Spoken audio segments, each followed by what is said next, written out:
কি কি করতেছি আবার বল। এই যে দেখছেন আসল রূপ। তুই আমার লাইফটা হেল করে দিছিস কেন? তোর মতো 50 বছর মহিলা বুড়ি কতটা নির্লজ্জ, কতটা বেহায়া তুমি আমার তোমার বেডরুমে আনছো। তোমার বেডরুমে অ্যাক্সেস। ভাই আমার লাইফ। তুমি ডাস্টবিন চুপ। তুই আনছিস তোর বাসায়। কি করি মানে? তুই আনছিস তোর বাসায় আমারে। হ্যাঁ আমি যাবো, বের করে আমার বললে। এই দেখেন ব্ল্যাকমেল করছে কত। এই দেখেন হাত দেখেন হাত কাইটা ক্রিমিনাল কোথাকার। এই যে চাকু নিয়ে। ওর সাথে কোনো সম্পর্ক নাই, কিচ্ছু নাই, তারপরও কিছু করতে পারবো না, কোথাও যেতে পারবো না, কোনো কিছু করতে পারবো না। শোনো, তোমার মতন মহিলা, তোমার মতো জঘন্য মহিলা আমি আমার লাইফে দেখি নাই। তোমার মতন জঘন্য মহিলা আমি আমার লাইফে দেখি নাই। বিশ্বাস করো, তুমি এতটা হিটলার, এতটা বুদ্ধি তোমার মাথায়। শোনো, তুমি এতটা হিটলার, তুমি এতটা জঘন্য। চুপ থাকো, আমার কথা শুনো। তুমি তোমার কথা শুনতে আমি কথা বলতেছি না। তুমি হ্যাঁ, ওরা তো আমার সাথে এমন করতেছে না। তোমার মতন হিটলার, তোমার মতো জঘন্য মহিলা তো ওরা না, কেউ করে নাই। কারণ হচ্ছে যে তোমার কাছে তো আমি যাই নাই। তুমি আমার কাছে আসছো 4 বছর আগে। তোমার কাছে তো আমি যাই নাই, তুমি আমার কাছে আসছো 4 বছর আগে। এসে এটা দিছো, ওইটা দিছো, এই গিফট করছো, সেই গিফট করছো। গিফট করতে মানে লোভ দেখাই তো ভাই একটা মানুষ। আমি তো তখন আমার বয়স কত? তখন আমার বয়স 16-17। তখন আমাকে এত পরিমাণ লোভ দেখাইতো ভাই, এত পরিমাণ লোভ দেখাইতো। তখন ভালো মন্দ সেটা বোঝার ক্ষমতা আমার নাই। অবশ্যই কম, তোর অর্ধেকেরও কম আমার বয়স। 50 বছরের মহিলা, জঘন্য মহিলা। 2টা সংসার তুই করতে পারিস নাই, আর্মিদের সংসার তুই করতে পারিস নাই, 2টা ভালো পরিবারের সংসার তুই করতে পারিস নাই। তুই কতটা জঘন্য, কতটা নিকৃষ্ট মহিলা তুই। চুপ থাক। তুই তাদেরকে এখনো নাকে 2টা জুলাস, তাদের টাকা পয়সা নিয়ে চলেছ এখনো। তুই জঘন্য মহিলা, স্টুপিড মহিলা কোথাকার। আর আমাকে তুই 5টা মামলা দিয়ে ঘুরাচ্ছিস। কেন ঘুরাচ্ছিস? তোর সাথে আমি থাকবো না। তুই অনলাইনে এসে বলিস যে হ্যাঁ আমি মামলা তুলে নিবো, এটা করবো সেটা করবো। আমার ভার্চুয়ালি বলিস আমার কথা শুনতে হবে, আমার মতো চলতে হবে, আমার মতন করতে হবে, নাহলে মামলা তুলবো না। কেন করিস? কি বলা হয়েছে? তুই করস নাই? এই তুই করস নাই? না এইগুলো কথা বাদ। তুই আমার লাইফটা হেল করে দিছিস কেন? আমি কি করব না করবো আমার ব্যক্তিগত বিষয়। আমার বাবা মা আছে তো, তুই তো আমার বাবা মা না। তুই কেন আমাকে এগুলো করতেছিস? তুই 5টা মামলা ঝুলে রাখছিস কেন? কি অপরাধ করছি তোর সাথে আমি? তোর মতো 50 বছর মহিলা বুড়ি করছি, তোকে আমি অ্যাটেম্প্ট টু মার্ডার করতে চাইছি তোরে। কিভাবে? তুই দেখা, আমাকে রেকর্ড দেখা। আদালত তো তোর গোলাম। তোর বাপ আর্মি ছিল, তুই আর তোর আমার 2টা ভাতার আর্মি ছিল, তোর ভাই আর্মি, তোর টাকা পয়সা অডালা, যা মন চায় তা করতেছিস। আমরা তো গরিব পরিবারের সন্তান, আমাদের তো কোনো দাম নাই দুনিয়াতে। আমাদের জন্মটাই হচ্ছে ভুল। আমাদের জন্মটাই ভুল, বুঝছিস? এই দুনিয়াতে, এই যে আমাদের এই দুনিয়াতে জন্মটা নেওয়া হচ্ছে। কতটা রিল্যাক্স, কতটা নির্লজ্জ, কতটা বেহায়া। রিল্যাক্স হয়ে শুয়ে, রিল্যাক্স হয়ে কথা বলতেছে, রিল্যাক্স হয়ে সব করতেছে। আমি কি করব ভাই? আমার লাইফটা আমি কি করব? আমি চাচ্ছি সুন্দর করতে আমার লাইফটা। আমার লাইফে আমি কিছু করতে চাইতেছি, পারতেছি না। আমি যদি মাদক আসক্ত হয়েও থাকি, সেটা একমাত্র ওর পেরেশানিতে। ও আমাকে বাঁচতে দিচ্ছে না ভাই। আমি কিভাবে বাঁচবো? আমাকে বাঁচতে দিচ্ছে না ভাই। মেন্টালি এত প্রেশার দিচ্ছে। ওর কাছ থেকে কখনো চাই আমি একটা টাকা নিয়ে নেই। ও আমাকে হাইদা এটা করছে, এটা দিচ্ছে, সেটা দিচ্ছে। লোভ দেখায় না, মোলা ঝুলাই আইন না। এই জায়গায় রাখছে ওর বাসা, এই জায়গায় ওর কাজের লোক, ওর বাপ মা, ওর 14 গোষ্ঠী সব এই জায়গায়। ওর কাজের লোকদেরকে ডেকে নিয়ে আসছে পিটানোর জন্য, আমাকে মারার জন্য। তারপর ওই নিচে রাজুকে ফোন দেয়, রাজু উপরে আসো তাড়াতাড়ি। সিকিউরিটি গার্ডদেরকে ফোন দেয়, তাড়াতাড়ি আসো, আমার বাসায় ক্রিমিনাল ঢুকে গেছে, প্লিজ নাও। হ্যাঁ, ভালো নাটক হচ্ছে।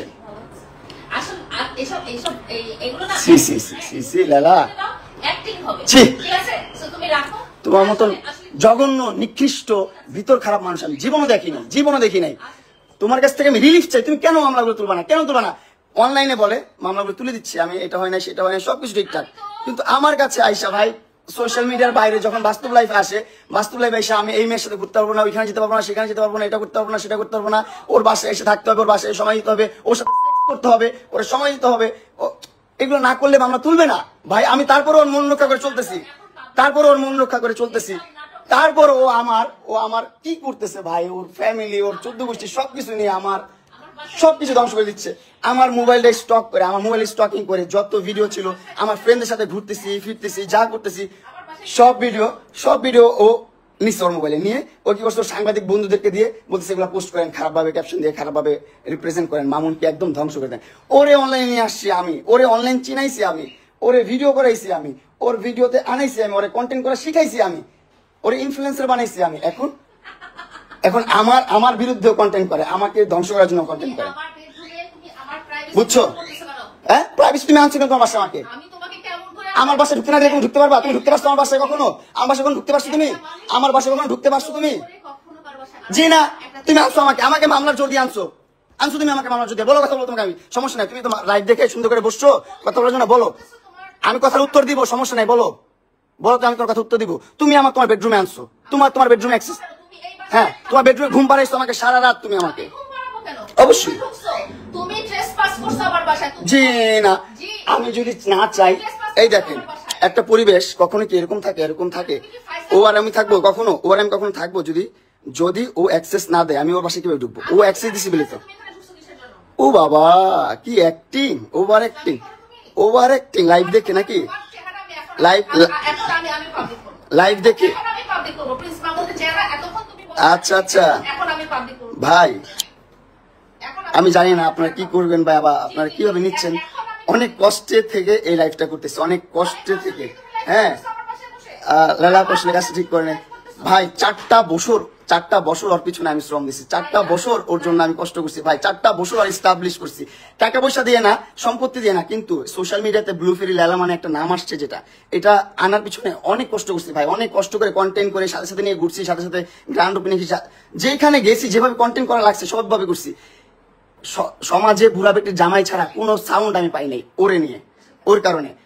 ওর কারণে এই একটা খারাপ নাম আমার জীবনে চলে আসছে, বুড়া বেটির জামাই, টাকা লোভে বিয়ে করছে। ভাই আমি জামাই না ভাই, বিয়ে করি না, কিচ্ছু করি নাই ভাই। ও কি করতো ভাই, প্রথম থেকে একটু করে গিফট দিত, তখন তো আমি অনেক ছোট মানুষ, আমি বুঝতাম না ভাই। এখন তো বুঝতেছি যে ভাই কি করছে জীবনে, আর আমি জীবনে কি করছি ভাই, এত বড় ভুল কিভাবে করছি ভাই। কি করতো, ছোট করে গিফট দিত। আমার প্রথম বার্থডেতে ওর সাথে যখন দেখা, 6 মাসের মাথায় আমার 12 লাখ টাকা দিয়ে একটা গাড়ি কিনে দিচ্ছে, তখনই তো আমি ইমপ্রেস। ও মাই গড, এত টাকা দিয়ে গাড়ি কিনে দিচ্ছে আমাকে, কত সুন্দর ভালো বন্ধু। আমাকে এমনও বলছে সারা জীবন আমি তোমার ভালো বন্ধু হয়ে থাকবো, আমার সাথে কোনো ধরনের তোমার কমিটমেন্ট দরকার নেই, এটা নেই সেটা নেই, তুমি আমার সাথে ভালোভাবে থাকবা, এতটুকুই।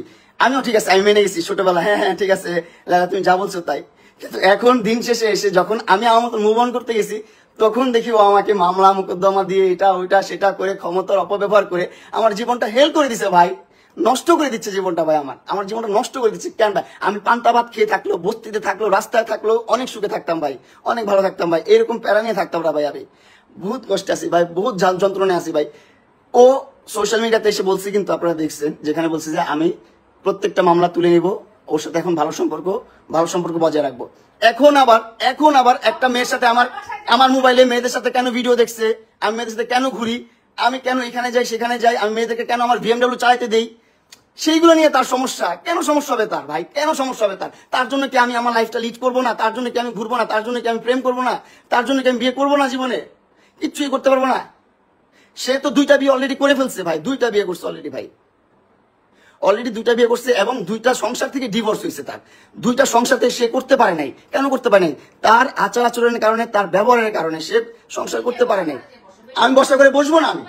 তুমি আমার এখান থেকে জুতা দিয়ে মেরে বের করা লাগলে বের করো। তুমি আনছো না, মানুষ আনাইছো না, আর তাদেরকে আনাও। আমি তো এই জন্যই লাইভে গেছি, আমার সিকিউরিটির জন্য লাইভে গেছি। তুমি মানুষ আনাইছো না আমাকে পিটানোর জন্য? আনাও না, তুমি আনাও না। জীবনটা ভাই অতিষ্ঠ করে দিছে ভাই, অতিষ্ঠ করে দিছে ভাই। সমাজে মুখ দেখাইতে পারি না, সংসারে মুখ দেখাইতে পারি না, আত্মীয়স্বজনের কাছে মুখ দেখাইতে পারি না, কোনোভাবে না ভাই। একটা সম্পর্ক কতটা সুমধুর হতে পারে সেটারে একদম ত্যক্ত করে দিছে ভাই। করলার চেয়ে বেশি তিতা বানায় ফেলছো। ও আমাকে হুমকি দিচ্ছে, তুই জেলে পচে মরবি। আমি নাকি জেলে পচে মরবো? ঠিক আছে, জেলে পচেই মরি। এই জীবনের চেয়ে জেলে পচে মরা অনেক ভালো, অনেক ভালো ভাই। আপনারা আইনের মানুষ যদি কেউ দেখে থাকেন ভাই, প্লিজ ভাই আমার সহায় হন। এই যে দেখেন ফোন দিয়ে, এই দেখেন ফোন দিয়ে মানুষজন জড়ো করতেছে, সিকিউরিটি ডাকতেছে, এটা করতেছে সেটা করতেছে। লাইফটা শেষ ভাই, লাইফটা শেষ। আমার লাইফের এন্ডটা যে এখানে হবে আমি বুঝতে পারিনি। তোর কারণে আমি নেশাখোর, তোর কারণে আমি সমাজে লাঞ্ছিত, লজ্জিত, অপমানিত, অবহেলিত, তোর জন্য। কারণ সোশ্যাল মিডিয়াতে প্রত্যেকটা কন্টেন্ট ক্রিয়েটার একটা সময় ক্রিঞ্জ থাকে, আস্তে আস্তে ডে বাই ডে আপডেট হয় প্রত্যেকটা ক্রিয়েটার। এমন কোন ক্রিয়েটার দেখাতে পারবেন না আপনি আমাদের মেগাস্টার সাকিব খানের আগের ভিডিওগুলোই দেখেন, আগের মুভিগুলোই দেখেন, আপনি 5 বছর 10 বছর আগের মুভিগুলোই দেখেন, কতটা খ্যাত মুভি হইতো, আর এখন কতটা স্ট্যান্ডার্ড মুভি হয়, কতটা সুন্দর মুভি হয়। ডে বাই ডে মানুষ আপডেট হয় ভাই, আমিও তো আপডেট হতাম ভাই। আমাকে আপডেট হতে দিচ্ছে না, আমাকে ভালোভাবে বাঁচতে দিচ্ছে না ভাই, আমার লাইফটা হেল করে দিছে ভাই। আমি যে এখন একটা বাঁচবো কোনোভাবে দিচ্ছে না ভাই। ভাই তোমার বাসায় যাও, আমার বাসায় এসে ঠিক আছে ভাই, তুমি আমার মোবাইল থেকে কেন আমার ভিডিও, আমার পিকচার, আমার সবকিছু ট্রান্সফার করলা আমার অনুমতি ছাড়া, আমার মোবাইল ধরে সেগুলো আবার তোমার মিডিয়ার ভাই বেড়াদারকে শেয়ার করলা, তারা আপলোড করতেছে কেন? কেন করলা তুমি এটা? তোমার এই যে তোমার মাইয়াগুলার সারা জীবন পরিচয় দিচ্ছে আমার কাজিনের বাচ্চা, আমি বিয়ে করি নাই, আমি প্রেম করি নাই। ও সারা জীবন পরিচয় দিচ্ছে, সারা জীবন বলছে, সারা জীবনে 4-5টা বছর ধরে বলছে যে এই আমার এই দুইটা হচ্ছে আমার কাজিনের বাচ্চা, আমার বাচ্চা না, আমি বিয়ে করি নাই, আমি জীবনে প্রেমই করি নাই। এইটা বলছো, আল্লাহর কসম ও বলছে যে আমি একটা প্রেমও করি নাই, আমার বাপ মা এত স্ট্রিক্ট, আমি আর্মি ফ্যামিলির, আর্মি ব্যাকগ্রাউন্ডের, আমাকে একটা মুভমেন্ট করতে দেয় না, একটা জায়গায় যাইতে দেয় না, এটা বলছে এই মহিলা। কিন্তু দিন শেষে জানা গেল কি 2টা বিয়ে করছে। প্রেম কত করছে তার তো কোনো হিসাব নাই, দেশ বিদেশ ঘুরে বেড়াইছে, কত কিছু করছে না করছে তার তো কোনো হিসাবই নাই, তার কোনো হিসাব নাই। তারপর 2টা বাচ্চা আমার সাথে কাজিন হিসাবে পরিচয় করাইছে, আমার ভাই বোন বলে ডাকে, এখনো ডাকে ভাই বোন বলে। ঠিক আছে, এখন মানলাম আমি ওর বাচ্চা হয়েছে, বিয়ে হয়েছে। ওর বিয়ে হওয়ার পর আমি বলছি যে ভাই আমি বিবাহিত মহিলা পছন্দ করি না। চুপ থাকো, তুমি আনাইছো, তুমি আনছো তোমার বাসায়, আমাকে তুমি রাতে আনাইছো তোমার বাসায়, আনায় ঘুম পাড়ায় রাখছো, আমাকে ঘুম পাড়ায় আমার মোবাইল থেকে সব ধরনের ভিডিও পিকচার সবকিছু নিয়ে গেছো, সবকিছু ট্রান্সফার করছে। কেন ভাই যাবো এখন? কেন ভাই যাবো? কাছে ভিডিও নেওয়া শেষ, হ্যাঁ ভিডিও নেওয়া শেষ, এই জন্য বাসায় যাও। এই মহিলা ভাই আমাকে 5টা মামলা করছে, 5টা মামলা, একটা না 5টা মামলা করছে। আর বাংলাদেশের আইনটা ওর কাছে এতই সোজা, এতই কেনা ওর কাছে, ওর বাপদাদার আইন, ও যেভাবে বলে সেভাবেই মামলা হয়, পদে পদে মামলা হয় ভাই, পদে পদে মামলা হয়, যেভাবে বলে সেভাবেই মামলা হয়। কেন? আমি যখন আমার সাথে ব্রেকআপ কেন হয়েছে? কারণ ও বিবাহিত, আমার কাছে লুকাইছে 4টা বছর লুকায় রাখছে যে ও বিয়ে করে নাই, ওর সংসার হয় নাই, ও ইভেন ও প্রেমও করে নাই, এটা বলে রাখছে 4টা বছর। যখন 4 বছর পর আমি প্রুফ পাইছি যে না ও বিবাহিত, ওর সংসার আছে, সবকিছু আছে, সবকিছু ছেড়ে ও এখন করতেছে, তখন থেকে আমি ওর সাইড থেকে সরে গেছি। আর তখন থেকে ও আমার বিরুদ্ধে মামলা দেওয়া শুরু করছে, অগণিত মামলা দিয়ে দিছে। এই যে এখনো মনে হয় মামলা রেডি করতেছে, আর কয়েকটা মামলা দিবে। হ্যাঁ, সরকার তোর কিনা, আইন তোর কেনা, ওর বাপদাদার গোলাম না, ওর জন্য খুব এমনি চলো। আমরা তো মনে করেন ফকিনের পোলা পাইন, বস্তির পোলা পাইন, আমগো কথায় কোনো কিছু চলবো না ভাই, আমগো কথায় কোনো কিছু চলবো না এই দুনিয়াতে। আমগো জন্ম নেওয়াটাই হচ্ছে ভুল, এই পৃথিবীতে আসাটাই অনেক বড় ভুল। জন্ম কেন নিচ্ছি পৃথিবীতে, এটা সবচেয়ে বড় ভুল। জন্ম নেওয়ার সাথে সাথে মরে যেতাম, সেটাই ভালো ছিল, বুঝছেন? আমি কি ছিলাম, তুমি কি ছিলা? ডিভোর্সি মহিলা, 2টা সংসার করতে পারো না, স্টুপিড কোথাকার, জানোয়ার কোথাকার, অভদ্র মহিলা, বেয়াদব মহিলা, যেভাবে ইচ্ছা সেভাবে চালাচ্ছ। 50 বছর হয়ে গেছে গা, 50টা বছর হয়েছে আমার, মাত্র সবে কয় বছর আমার, সবে কয় বছর? তোর অর্ধেকেরও কম আমার বয়স, তোর অর্ধেকেরও কম। কি চালটা চালস তুই এইখানে, এদিকে সম্পর্ক নষ্ট করছিস, ওদিকে সম্পর্ক নষ্ট করস, সব দিকে সম্পর্ক নষ্ট করস। মাসুদ ভাইয়ের সাথে পর্যন্ত সম্পর্ক তুই নষ্ট করছিস, অবশ্যই মাসুদ ভাইয়ের সাথে সম্পর্ক নষ্ট করে দিচ্ছে, সবকিছু করে দিচ্ছে, মানে একবারে ছিন্নমূল করে দিচ্ছ আমাকে। ওর মুখে তো ভাই মাল্টিপল সার্জারি করার মুখের মধ্যে থ্রেটিং করা, এটা করা সেটা করা, ওর মুখে এমনি টোক্কা দিলেও কালো হয়ে যায়, এমনি টোক্কা দিবে না এসে আপনারা, কালো হয়ে যাবে ওর মুখ। আমি নোংরা মানুষ বুঝলাম তো, তুমি তো পাক পবিত্র মানুষ, মদ খাও, গাঁজা খাও, কি না করো তুমি, নেশা করার বাচ্চা কোথাকার। অবশ্যই চলো চলো, তোমার রগে যদি পাওয়া যায়, তোমার রগে যদি নেশা পাওয়া যায়, তোমার রগে যদি গাঁজা পাওয়া যায়, তোমার রগে যদি মদ পাওয়া যায়, কি হয় বলো? করবো, আমারটা পাওয়া যাবে আমি বললাম, কিন্তু তোমারটা পাওয়া যাবে, তোমারটা পাওয়া যাবে 100%। তুমি আমার সামনে বসে খাইছো, জুতা লাল করলাম, বাচ্চা মিথ্যাবাদী কোথাকার, এত বড় মিথ্যা কথা বলিস লাইভ দেখে। তুই আমার সামনে গাঁজা খাইছিস, আবার কিছু গাঁজা খাইছিস, মানে গাঁজাপুর কোথাকার, গাঁজা খাইছিস, মদ খাইছিস কোথাকার, সব ধরনের নেশা করে, ও সব ধরনের নেশা করতে নিয়ে যায়। আমি মরে গেলে একমাত্র এই যে এই মহিলা দায়ী থাকবে, এই মহিলা। এই দেখেন ব্ল্যাকমেল করছে কত, এই দেখেন হাত, দেখেন হাত, দেখেন হাত কাইটা, এই দেখেন চাকু, এই দেখেন, আমি দেখেন আপনাকে, এই দেখেন কোথায় চাকু রাখে, লাইভে দেখাইছি। বাসায় থাকবে, কিন্তু ওইখানে কেন থাকবে, হ্যাঁ ক্রিমিনাল, জানোয়ার কোথাকার, এই যে চাকু নিয়ে আমাকে থ্রেট করে, ব্ল্যাকমেল করে, বাচ্চা। হ্যাঁ কি করতেছি আবার বল? এই যে দেখছেন আসল রূপ, এগুলা বের হবে, আস্তে আস্তে বের হবে, সব বের হবে, আসল রূপ বের হবে। এই যে ওর বাসা, এই যে ওর আম্মু এই রুমে আছে, বাচ্চারা এই রুমে আছে, এই যে এখানে বসে আমার সাথে এইরকম ব্যবহার করতেছে, এগুলা বলতেছে। আমি বলছি ভাই তুই তোর মতো থাক, আমার মতো থাকতে দে ভাই, আমার মতো থাকতে দে, আমার লাইফটা লিড করতে দে, আমাকে বাঁচতে দে। ও দিবে